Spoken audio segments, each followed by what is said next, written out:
You're not going to the basketball game? No, you know what? No. Well, I know you're not because you're sitting here.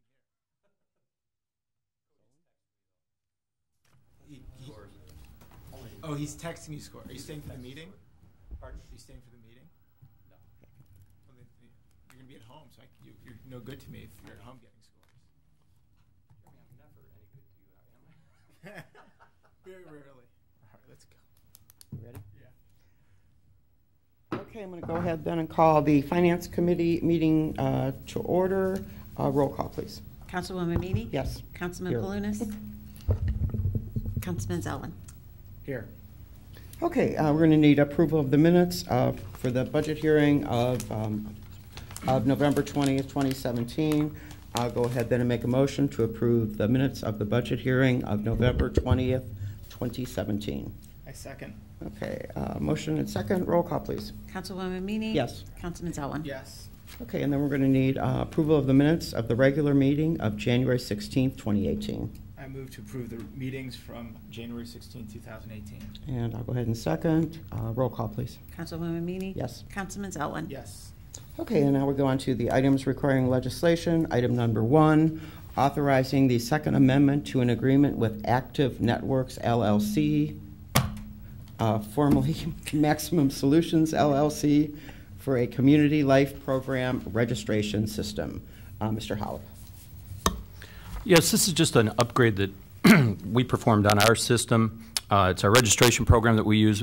As you know, we actually went to an online registration, which is taken off very well. We've had a lot of good feedback on that.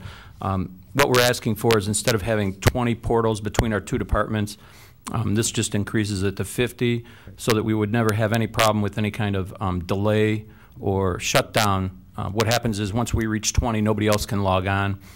If certain areas that wouldn't be a problem, but other areas it could be a major problem, especially for our residents. Right. Okay. Okay, I do have one question. Sure. Okay, being maybe a little older generation and not as tech savvy, if I wanted to, could I still come to the rec and sign up for things? Absolutely. Okay. Absolutely. Okay. Yeah, just so people know that if you maybe don't have computer access or whatever, that you could still. Right, and this just makes it easier for those that do have the tech support to do that. Okay. You okay with it, Jim? Yeah, no, Don, I'm good with this.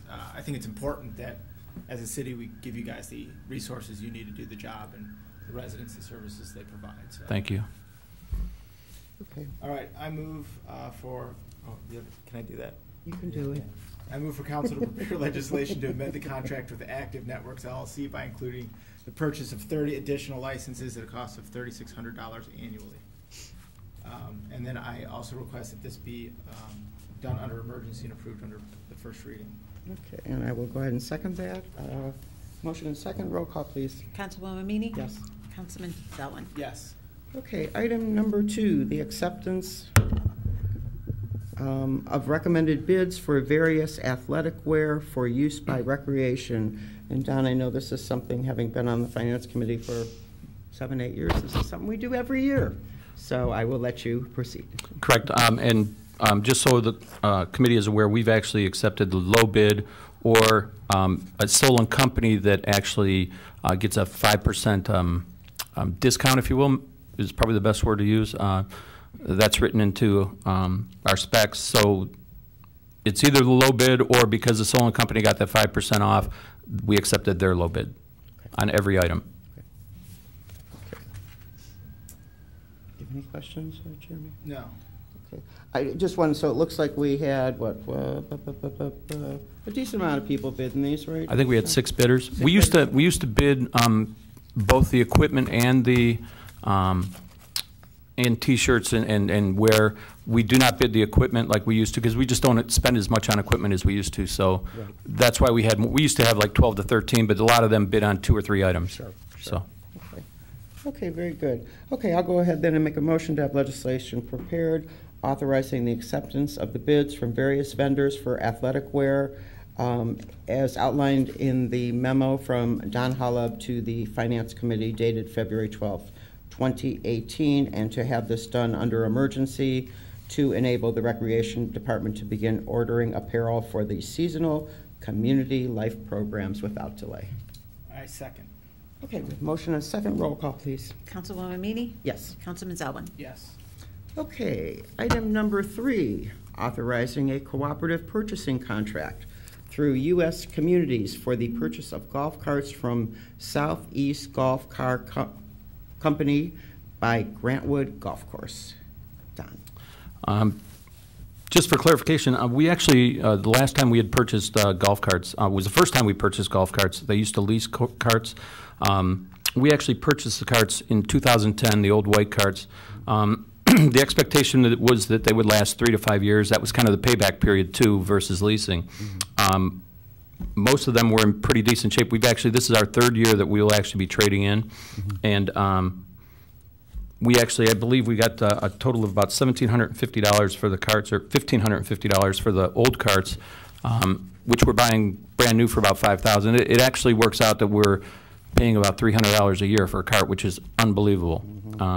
And also through this, this is a cooperative purchasing, just like the state of Ohio has a cooperative purchasing program. This one is actually United States Communities. I believe on most items, the state of Ohio gives like about a 30% discount, and this is actually 35 to 40% discount. So it's actually a much better deal than even the state cooperative. No, like I say, this is, I always like to see when, especially when, you know, you have something budgeted, and I think this originally was budgeted for $125,000, that we came in at 102. Correct. That makes me really happy. Perfect. You know, that makes me happy, Don. And also, you know, this has obviously been part of, you know, budgeted. I know a number of years ago we had this in that, you know, annually, you know, through, how many years was that? It actually, we skipped a year. We actually had planned on doing it over 4 years, so it'll actually take us 5 years. Next year will be the last year.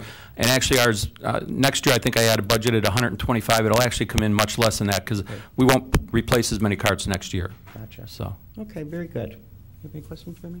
Nothing for me. Okay. I move for council to approve legislation for the purchase of 25 golf carts through the U.S. Communities Program. Okay, and I will second this.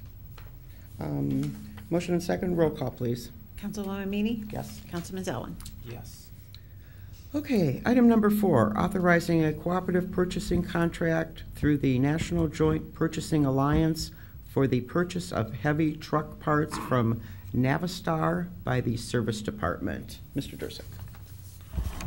Yes, Matt and I have been working on with a couple different vendors, Cerny Truck and Rush Truck. They're both part of Navistar.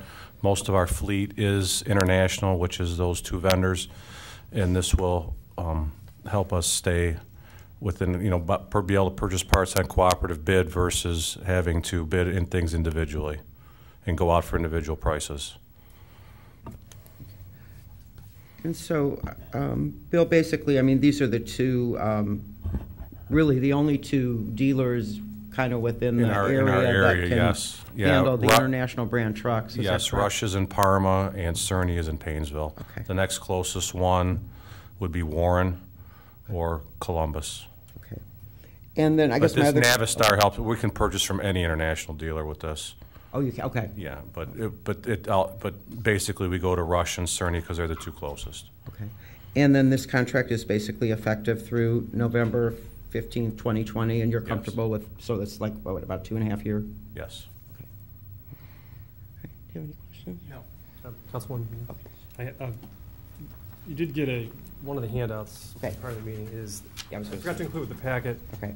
when departments choose to go with one of these cooperators, there's a contract summary page, and that's what this is. It wasn't included with the packet originally. Okay. It just shows the vendor, which is Navistar, was awarded the contract. And as you recall, a few points on these cooperatives. You're going to be seeing more of them, I Right. think. Point 1 being that in our December meeting, Council granted us authority to use not just the State of Ohio Department of Administrative Services, but also we had grouped together 8 other cooperatives, government cooperatives.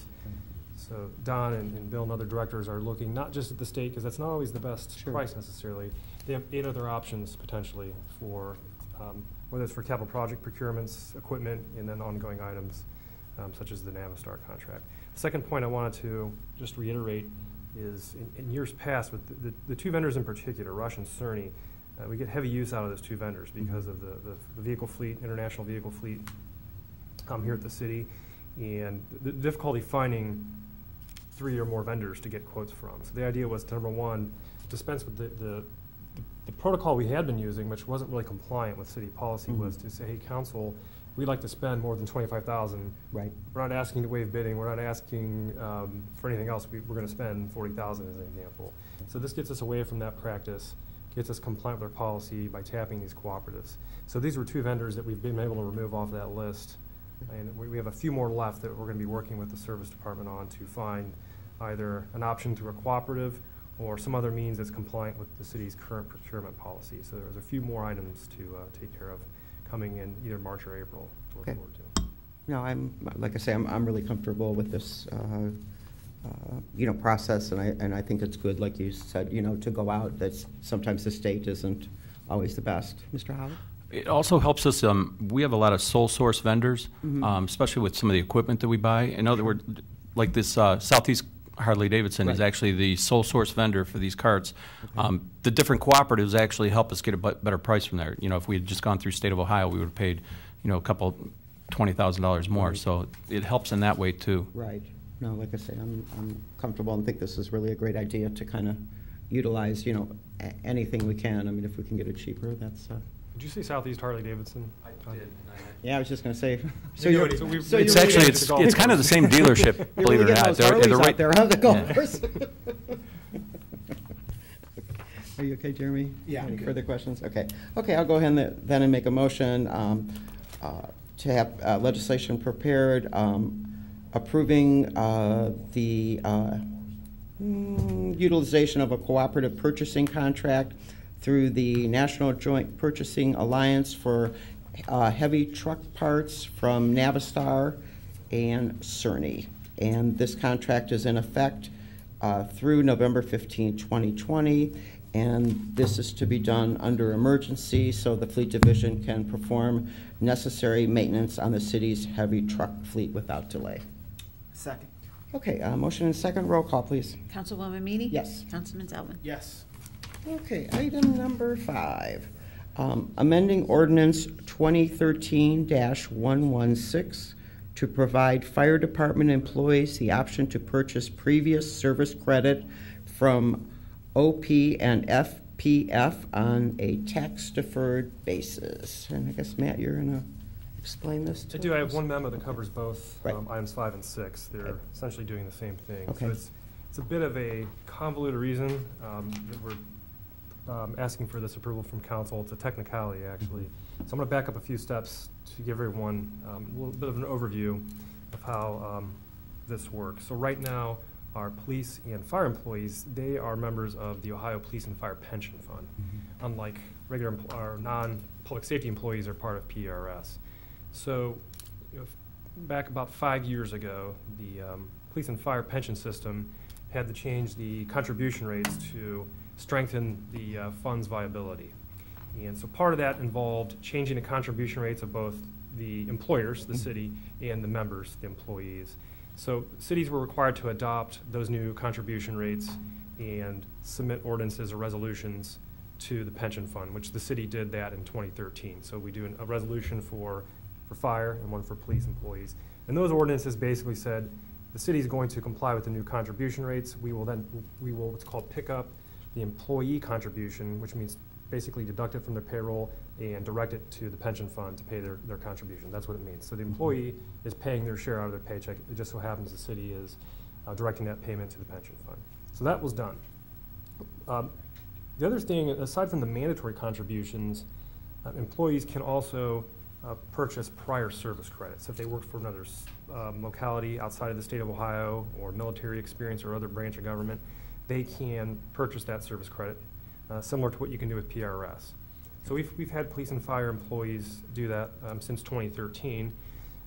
What triggered the need to provide these resolutions or ordinances to the pension fund was we had employees wanting to take what's known as a tax-deferred option. So the pension fund actually offers, not only can you voluntarily buy service credit, we pick up the money for the service credit purchase and direct it to the pension fund. There's also a place where they can check tax-deferred option, meaning they can choose to lock into that payment plan, if you will. Let's say it's 20 months, for example. And once they lock in and they choose that tax-deferred option, they won't have to pay the tax liability until they retire. Right. So it's just an option the pension fund grants them. By and large, most people do not check the little box that says tax-deferred option, but we've had employees that have checked that box recently. And what that does, it triggers the pension fund to notify the city. A city of Solon, we've noticed someone has opted for the tax-deferred option, which is their option to do. And we need additional resolutions giving the city authorization to do the voluntary pickup for the tax-deferred option. So that's why we're doing that. And I've had a few conversations from the pension fund. I was trying to figure out we've had people purchase service credit. Why is this triggering the need to do this particular piece of legislation? It's basically the taxability. The pension fund is being told by the IRS, these are treated separately. So we need to see separate authorizations from these members, these member communities, if you will, if they start doing this tax-deferred option. It's not very common, but it is available to members if they choose so. So in order to allow an employee to do that option with the pension fund, state pension fund for police and fire needs these approvals, which we're asking for tonight from council, and we'll send these to the pension fund, and we won't have to do anything else unless they make changes again to contribution rates in the future. Yeah, and I know you and I discussed this, Matt, and thinking about it, you know, having been a former county employee who gets PERS, I know when I worked for the county, you know, I obviously contributed my amount, and then the county would kick in theirs. When people do this, does that make the city have to put more? No, this is Okay, I voluntary just wanna make contribution. sure. They're Okay. buying So service credit. This doesn't have anything, city doesn't, I just want to make that clear to people. What we're doing is that- we're acting as an intermediary through Right, the pickup. okay. We're deducting through the payroll and paying the pension fund those money. And they sign an authorization. They sign an irrevocable trust, or authorization rather. It says, I'm buying, for example, 5 years of Right. credit. Okay. Here, my payment plan is X dollars per month for Okay. number of months. Gotcha. If they do, that's the one difference, well, the second difference, I guess, with the tax deferred. If they check that, they are locked into that payment plan. They cannot back They out can't. until they pay the whole thing. Okay. So I think most people like the flexibility and go with the taxable option, Right. but they do offer the Okay. second one. Okay. Do you have any questions, Jeremy? No, can I make one resolution for both? We need two separate Two separate motions, yes, because there are two pieces of legislation, one for police and one for fire. Okay. So I move for council to adopt legislation authorizing pickup of voluntary deductions for the police employees to elect to purchase prior year service credit approvals requested on an emergency basis. Okay, and I'll second that one. Motion and second, roll call, please.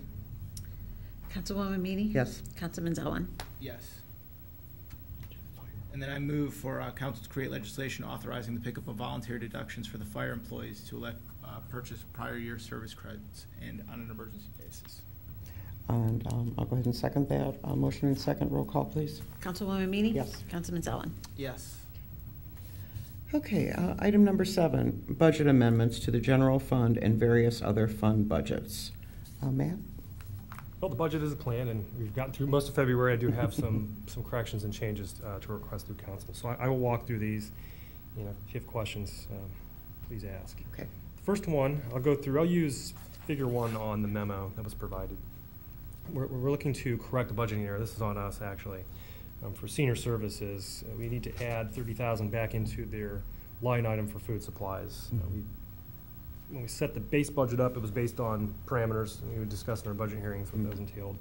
And they had requested to set that back to a certain amount, 46,000, and we'd missed that request. So that is an approved item that should have been in the budget, so we're asking to put it back in. The next 3 items are capital items. So the first one was an operating budget, correction to the operating budget. The next 3 are capital. The first one is for the infrastructure fund. You may be aware the Public Works Committee approved the replacement of a traffic cabinet. One was struck by vehicle. So that approval to purchase the new cabinets has already been granted by the Public Works Committee. What I'm doing is appropriating funds within the infrastructure fund to pay for the new cabinet. We're expecting the insurance company of the driver to reimburse the cost of the cabin. That's still pending. If we're going to get reimbursed the full amount. But so ideally, we had approval to replace the cabinet. I'm appropriating funds to then pay the company to buy the new cabinet, and we should see revenue coming in to fund that purchase ultimately. The next item is actually a realignment. It's an increase and a decrease within the Fund 435 budget. 435 is what we use for facility improvements. And what we're doing is, there's one project in Fire Station 1. It was some HVAC control project that was slated for 2019 in the CIP we presented to council. We'd like to move that project up a year. They are replacing the roof and doing some other things. So upon further review, it makes more sense to front load that project now and get it out of the way. And rather than just increase the Fund 435 budget, we're seeking to reduce a separate line item for some of the city hall projects. I think we'll be able to get by this year with less money in that line. That way we can get the fire HVAC controls out of the way. And I think the HVAC project is on the council agenda tonight, the approval for that project. So this will take care of that. And those are the budget amendments for February. Okay. Okay, I'll go ahead then and make a motion to have legislation prepared, approving the proposed operating and capital budget amendments as outlined in the memo from Matt Rubino, one being Senior Services Fund, $130,000, Infrastructure Fund, $452,855, Facility Improvements Fund, 435, $68,500, and then and this will be done under emergency to correct the budgets and provide for the approved emergency replacement of a traffic cabinet on a timely basis. I second.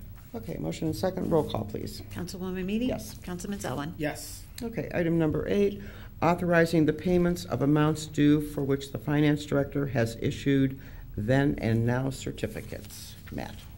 So these are items that were $3,000 or more that occurred early January through the first week of February. And it is typical. The list is larger than normal. Usually we're looking at only 2 or 3 where the PO is dated after the invoice. You know what happens, especially when we're straddling the prior fiscal year, we get invoices, especially for ongoing maintenance agreements. Those invoices might show up in December. We cannot encumber those until we've had a budget in place for 2018. So the majority of those are related to invoices for things we received in December that we can't pay until we have funds appropriated for 2018.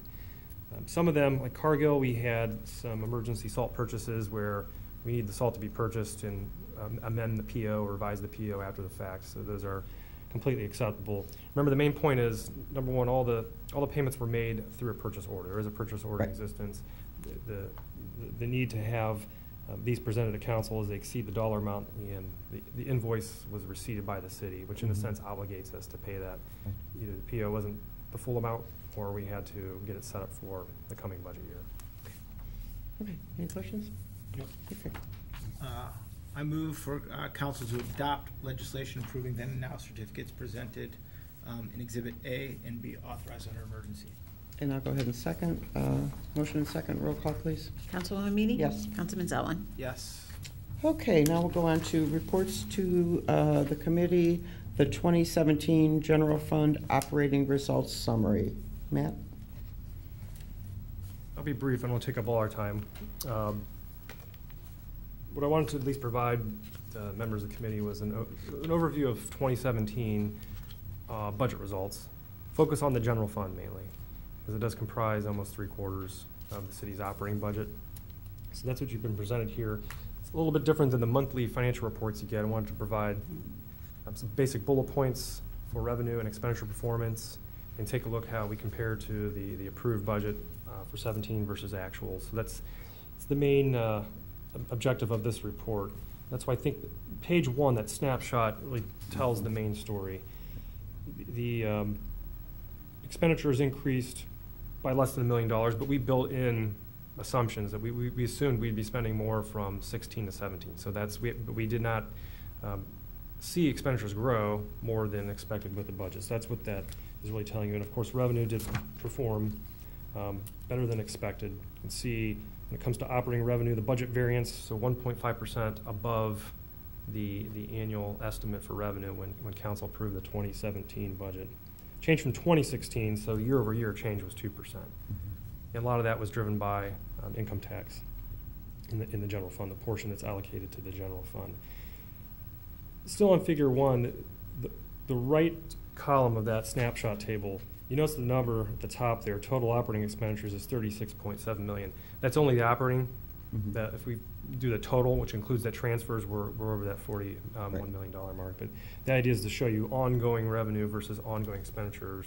And then typically the city's able to allocate dollars to capital and budget stabilization, some other purposes based on that difference between the operating income and operating expenditures. Just turning to page 2 and 3, give you some nice bullet points on what we saw with the overall revenue picture in the general fund. I'll be brief and name a few things. Income tax, over 5.5% year over year. I don't expect to see that going into 18 as compared to 17. We'll continue to monitor trends, of course.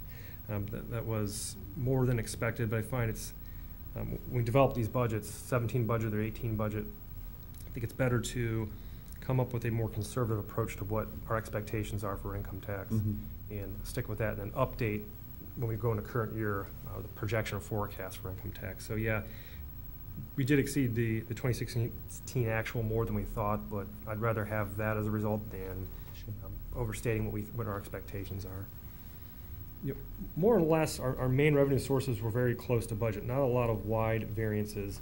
One that I mentioned was local government fund, the portion that's distributed directly from the state to the city, that has been completely phased out. We already had a significant reduction, and the state went ahead and said, we'll cut the whole thing out for the foreseeable future. So that's where you're seeing that dip there. It's not a material revenue source. It is an important revenue source, but it's something that we can absorb going forward. Other than that, the program fees that we talk about, especially when it comes to the community light programs, we anticipated a drop. We held pretty close to that budget. We were slightly under budget, but fairly close to what we expected. So again, setting those expectations for revenue is important rather than trying to overpromise. And then when we get into the actual current year, be surprised. You're looking at pages 4 and 5. Again, bullet points on operating expenses and total expenses. Personal services, which comprises wages, fringe benefits, or healthcare costs, we were 8% under budget. So anytime you see a variance column, something labeled variance, you see a positive number or positive percentage, that means you were better than budget. Right. That number is a little deceiving, and this is part of the discussion we had during budget hearings. In a sense, the way we were budgeting for healthcare, which is part of that personal services line, there was a lot of, I guess, overcapacity, if you will, built into that number. And now that we've changed the way we're budgeting, we have the healthcare in a separate fund, and we have the employer cost of healthcare embedded in the departmental budgets. It's going to be much tighter now when we come back and look at budget versus actuals for 2018. So you shouldn't see 8% positive variances in that personal services line anymore. So again, we talked about squeezing the budget closer to what our expectations are. We will not see these types of numbers next year when we do this comparison. All in, total expenditures, this is unaudited cash basis, current expenditures, 41.6 million. And again, it's almost 8% under budget, but part of that again is the item I just mentioned. About 2.7% under 2016, which is pretty good. Meaning we're holding the line on expenditures. I think 18 and beyond we'll start to see some additional cost pressure. But again, it's having a comprehensive budgeting process, planning process. Right. We'll be expecting that and have ability to make some moves and make some changes if need be. Bring everything together. We look at operating results. As I'd mentioned, we did finish with an operating surplus, so ongoing revenue exceeded our total expenditures for the year. That's even after we sought approval to transfer that additional $2.2 million from the general fund to capital, budget stabilization, and some other funds. Right. After all those additional transfers, we still finished with an operating surplus just under $1 million, $985,000. So a healthy year. Common sense thing to do is to devote some of those resources, as we did, to capital needs and some other fund reserves. General fund balance, we're sitting good at almost 17.6 million unreserved. So there are no encumbrances on those dollars. Those are dollars that are free of any type of restriction. So they're sitting in the general fund balance.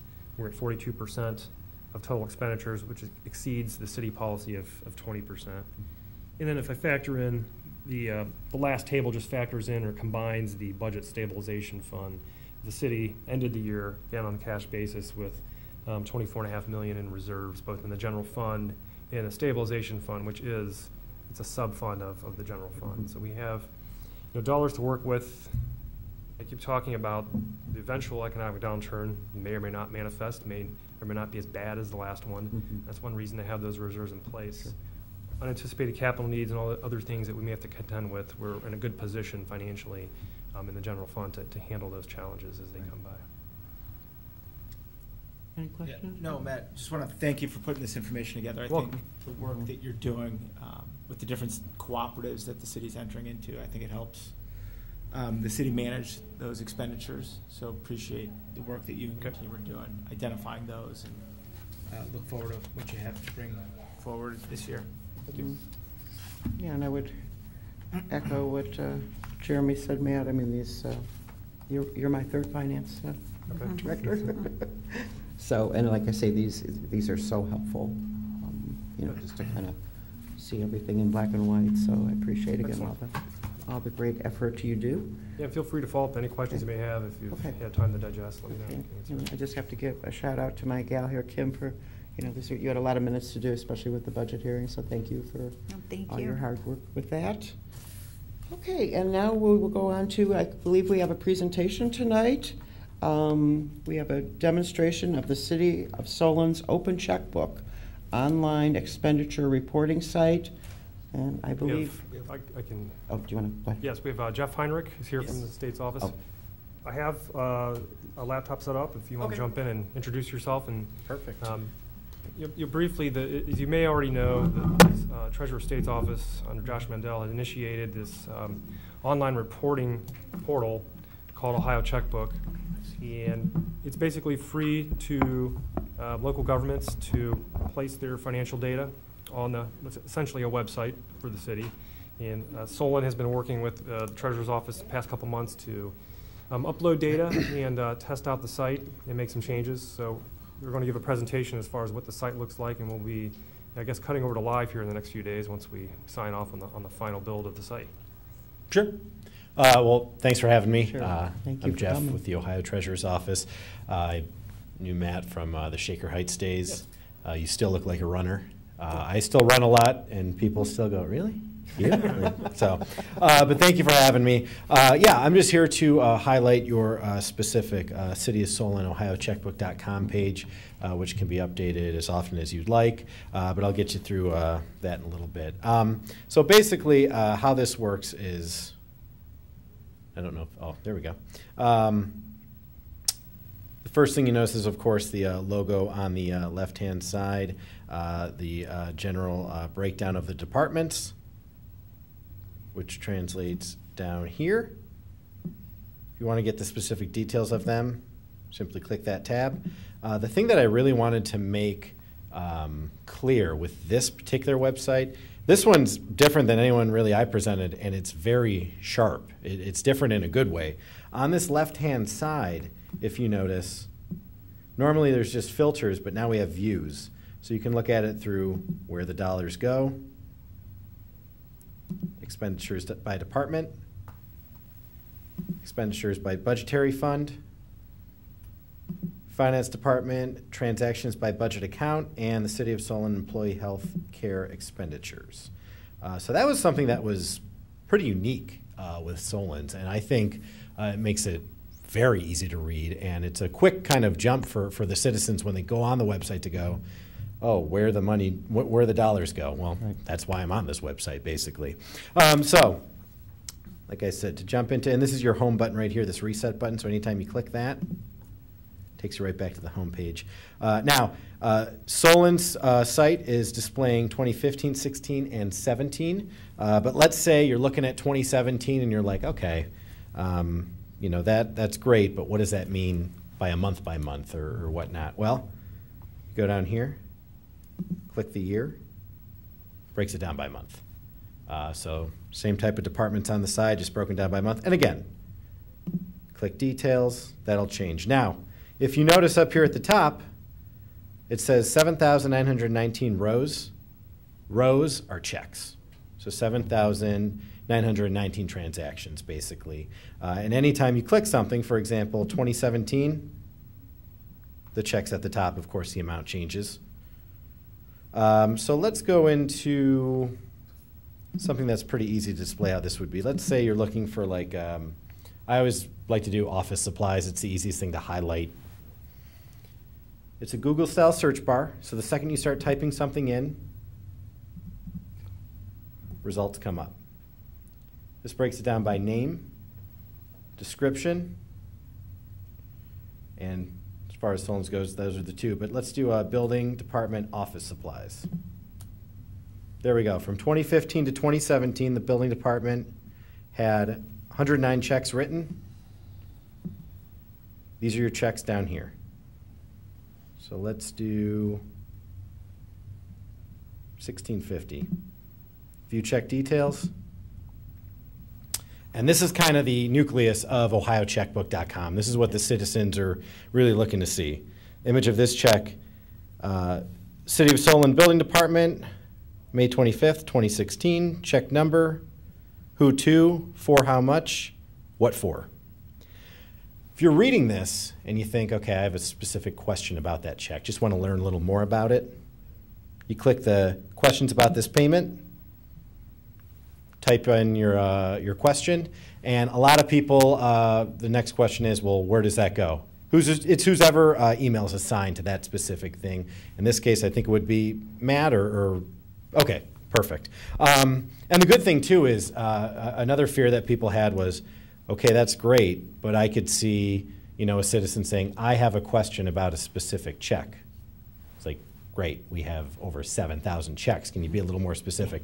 When you ask a question about that specific check, it's linked to that exact check, so you'll know exactly what they're talking about. I'm glad I'm speaking to the Finance Committee because I always use this example when speaking with finance committees or people that are on it. But let's say that you like this, it's working well, but you want to have a hard copy of it. Simply go up to the right-hand side to download. You can either download all the fiscal years or pick which individual one you want to maybe take a closer look at. The other thing I didn't highlight yet was, let's say you're a pie graph person. Go to the pie graph. Click the year. You move it. Information changes immediately. We, through specific entities that have signed up, said, hey, this is all great, but can we get a line graph? Because enough people asked, we said, yeah, sure. You get a line graph. And again, same thing. Click the year. You're going to get month by month. My father-in-law taught at St. Ignatius High School for over 40 years, math. He had heard of a tree map, but he had never used one. Good news, we threw in a tree map for free. So if you want to view like the one of maybe 7 people that use tree maps, there you go. Same thing with the horizontal stack chart. The other sharp thing that I like that Solon did is right here. You guys have a specific link to your website. So again, if someone wants to ask Matt a question about a specific check, let's say they just want to ask something that has nothing to do with ohiocheckbook.com. I really like that you guys did this. Open a new tab. Takes you immediately to the finance department on the City of Solon's website. Last thing I wanted to highlight was over here, this filters on the left-hand side. This is broken down by department, but you can do it through other means as well.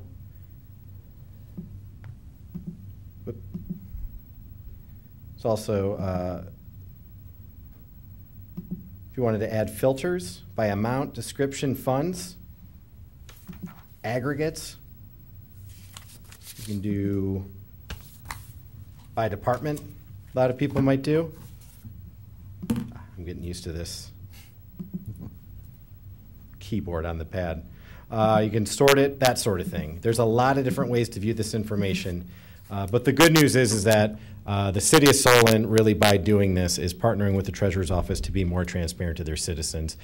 We've said time and time again, it doesn't matter if you have, I don't know what city would have this, but billions of dollars and you're just flush with cash, or if you're not doing so well financially, the point is, hey, this is where we're at financially. You can't fudge the numbers.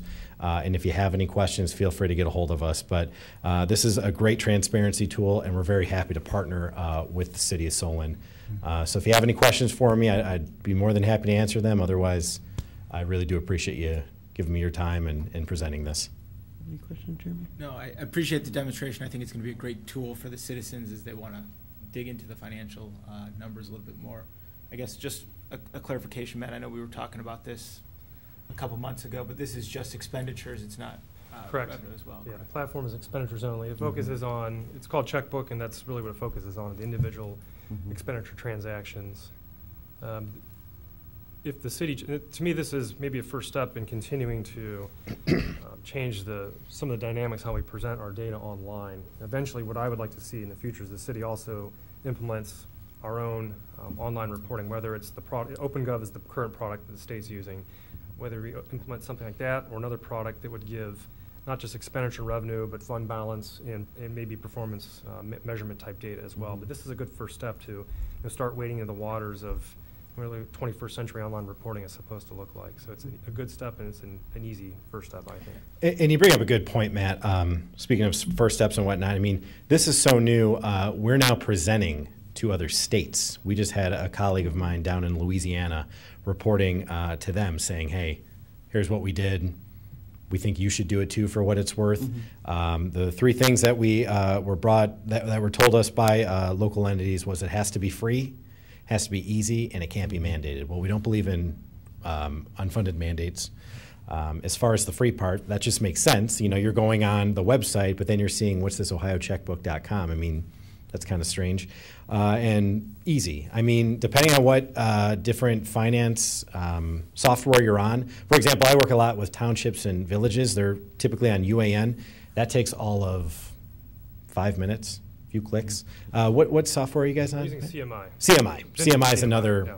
very simple software system to use that gets you on, and I'm not sure how long it took you, but hopefully it was pretty painless. Yeah, I think so. Yeah. Okay. Are we members of council? And Yeah, I was going to say, have any I think questions? they have Mr. McGill? Yeah, a couple questions, Jeff. Thanks for coming up here. Sure. By the way, appreciate that. This is all expenditures for the city, Matt? Yes. Oh, every single thing?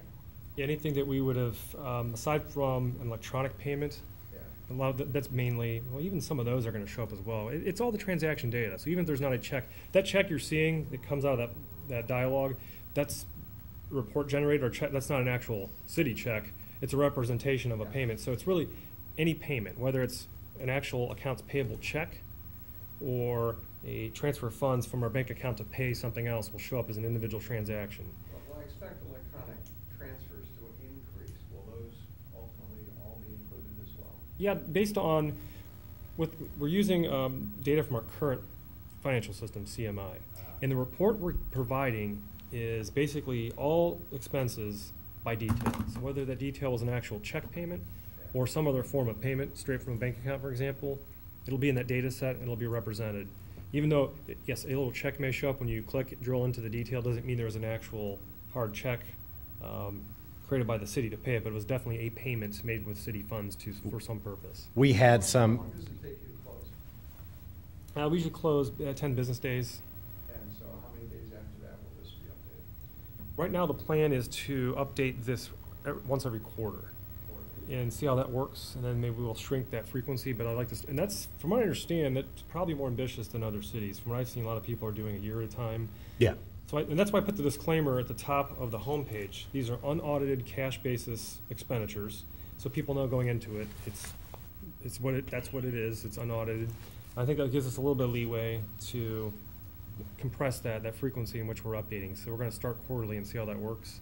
The information we're providing, it's literally takes a minute to run the report and email it to the state's treasurer's office. So it's easy to give them the data. And I don't mean to interrupt, but I've heard other local entities say, they do it at, once a quarter because you're going to see changes. Some entities were like, can we do this once a week? I'm like, well, theoretically, yes, but you're going to see like maybe this much of a change, whereas once a quarter, you're going to see those changes. And it is updated enough to where you're going to see the hard data pretty real time. I was gonna say, at some point, we're gonna be able to close real time. Well, we're going to be looking towards the future for new financial systems. So that's what we talked about. The next steps are something that we own and manage.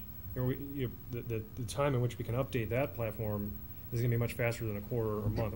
It could be something that's weekly based on some of the new types of solutions that may be out there. So again, I think this is a good. Real-time closing. In fact, we were able to do that several years ago. It's out there. Sure. Cool. Cost zero? Yeah. Total to the city? Yeah. Okay, great. Some local entities can, as Matt kind of alluded to, add a little more bells and whistles if they want to show expenditures or have some new ways of presenting their data. But as far as the model that we present, completely free.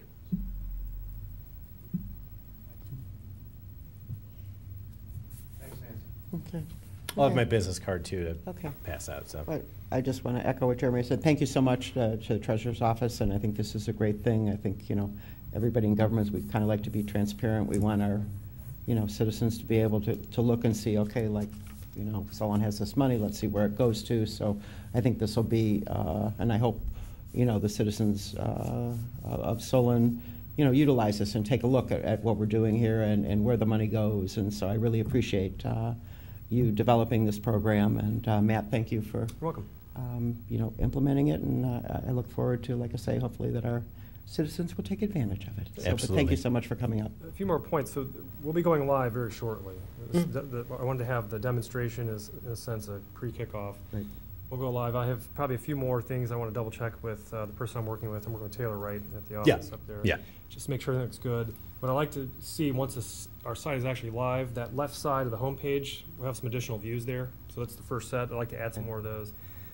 Also going to post a document that will have annotations. It has some maybe almost FAQs of what they're looking at, Okay. especially with some of the expenditures. I think there's some explanation that may be helpful. For example, many people may not be familiar with what a transfer out is. They'll see this multi-million-dollar transaction. What is that? So some definitions or FAQs can be provided as a document link on that left-hand panel, I believe. And that'll be there as well. And of course, we'll have a link on the city's website. So when we go live, we'll have a link right on the homepage. You can click it and go right to the homepage and start checking out the data. Okay. And when do you think you'll have this all up and Hopefully by the end of this week. end of this week? I Wow. think so. Okay. Exciting. We're pretty much there. I want to double check. I always like to double Right, check for sure. before we- I think I it's won't hold it's you to looking it. good. Okay. Very All good. right. Well, thank you again so much. Thank you very much. you. Jeff. Okay. I'll go ahead then. Anything else, Matt? No, one I know other- there was some just about the updates to the Yeah, I committee. Is there provided anything? an updated, revised Finance Committee agenda, schedule. I added a few things. We're going to be looking at updating the city's investment policy, so I added that, slotted that in. Okay. And originally I had the finance action plan for today, but I pushed that back to next month so we could do the demonstration. Sure. And a few other odds and ends are added here. But we're going to be looking at procurement policy through the committee, and investment policy is going to be changing. And then as we ramp up for budget development in September, we're going to be coming to the committee and council with financial policies to review and basically codify. Some cities don't like codifying them. Right. I think best practice is you present them and let the elective body decide if they want to codify financial Okay. policies. So we'll bring that to you in September. Okay. That is it. Very good. Okay, then I'll go ahead and make a motion to adjourn. Second? Okay, motion and second. Roll call, please. Councilwoman Meany? Yes. Councilman Zellin? Yes.